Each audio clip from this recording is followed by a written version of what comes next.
very much for coming to meet us. Thank you for having me. Obviously, the first time I met you was at the Yes Group in Birmingham, Yes. where you were speaking there. It was recommended to me by one of our good friends, Sajid Singh, and reading up on. Obviously, I'm a huge fan of Tony Robbins, and that story then, the Yes Group there, your presentation was a lot more personal then. There was a lot more. I don't want to use the word horrific, but there was a lot of tragedy around it, and a lot of very, very personal, very raw adversity and so forth. Yeah. Exactly, and then I had the pleasure and honour of seeing you again, and I'm delighted to have you here. I think that's the key there, isn't it, Alan? There's a lot of people that go to these events all spiked up, all sort of really fired up, and then what happens is it just goes down after that. Yeah. They can't keep that momentum. I think there must have been something within yourself, the fact that you kept that going, and that was a sort of turning point, or maybe one of the turning points in terms of. That story is, you mentioned the word horrific and tragedy and that, and there was a time in my life when I used to look at it as it was horrific, and it was a tragedy, and there was for many years after it happened, especially when I was going through the post-traumatic stress. And I had nightmares for a long time, And I think, anybody who's been in the army and has had to actually serve a tour in some place where they actually had combat, and have experienced combat, it will affect you, in some way, and everybody gets affected in different ways. And so I had, nightmares for many years, and I would look back at that experience, and I would, I'm not ashamed to say at that time, I felt very much I was a victim of that story, and a victim of that experience. A victim of that event, and it took me a long time to let go of that and look at it in a new way, and I started asking myself a new question. The question that I used to ask myself after that event was, why did this happen to me?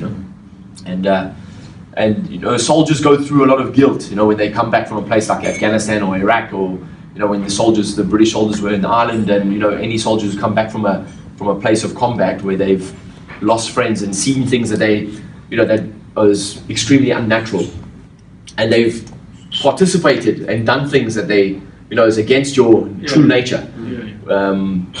Because it's, you trained obviously, so you do something that you are trained to do, and it's survival. And if you don't do it, there's a chance you might be killed. So, but then you've got to live with that when you come home. You've got to, and you live with that conversation in your head. And so, as a lot of soldiers will go through a guilt complex, and I did for a long time. But now, the last several years, I've had no problem telling that story, and it doesn't have the same hold on me anymore, And I started asking myself a new question. It's like, how can I serve? How can I use this?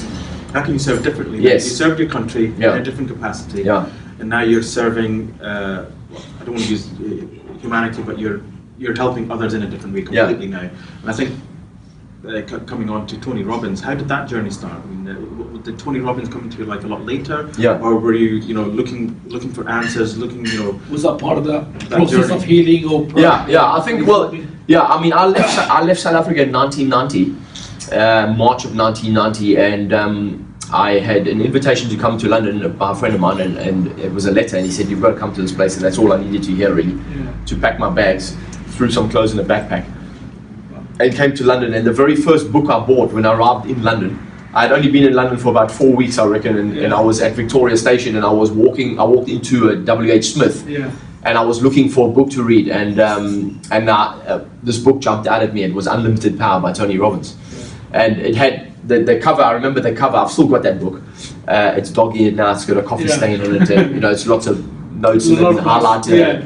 But that book literally jumped off the shelf at me, and the cover, it was just a faceless mannequin, a head, right? Just like if you were walking to a store and you would see a mannequin with some clothes on it, there was no face. It was just a head on a cover, on the front cover with no face, and it just said Unlimited Power. And I turned it over and I read the back, and it said something about neuro-linguistic programming and 3 words that I'd never heard of before. I thought, wow, neuro-linguistic programming, what is this? And this sounds fascinating. And that was my very first introduction into Tony's work, and I loved the book. I couldn't put it down. I also bought 2 cassette tapes that day, which were his voice on cassette tape. In those days it was cassette tapes, and I had a little Walkman. And I used to walk around London and ride around London on my bicycle, listening to him over and over, and I was fascinated by what he was saying. It just made so much sense. it was very, very smart, and it just sounded very, very. It I resonated with it. yeah. It resonated with me, and but that wasn't the first book I'd read, obviously, because I'd been reading, personal development books since '88, really, or actually since '84. Yeah. Because in 1984, my father gave me a book called How to Win Friends and Influence People, which most people have heard about, Dale Carnegie, which I still recommend to young people today, and I've recommended to my son to read because it's a fantastic book. Even today, it's still apt because it's all about how you get on with people. And my father made me read that in 1984, and he said, if you read this book, everything you need in life and everything you need, to be successful will have to do with dealing with people. And he said this book will give you a good foundation for understanding human beings, and working with people.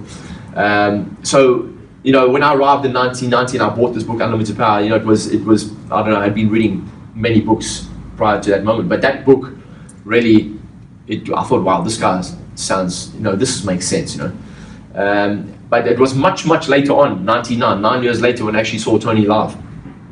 It was the third time he had come to the UK, and I was aware of the fact that he had came to the UK in 93 and again in 96, but it wasn't right timing for me. And I was, during those years, I was just, I would say I was probably on a self-destructive path, really. Although I was reading, and I was enjoying, what I was reading, and I was very hungry for personal development. I was going to St. James's Church in Piccadilly, and I would go and listen to any free talks I could go to. I was going through the Landmark Education 4 curriculum at that time, right through the mid-90s. But Tony came in 99. It was the right time for me, because I was at a really low point in my life in 99. And I opened the paper one day and I saw an advert for him coming to Cardiff, and I thought, I've got to do it. This is it. I'm ready, because I was at that point. People reach threshold when they want to change something. I got to that breaking point, that threshold where I thought, I've got to do something. And that weekend just came at the right time. I thought, this is perfect timing. No accidents. I don't believe in accidents. It was perfect timing. So I had to borrow the money to get onto the program, but it was a great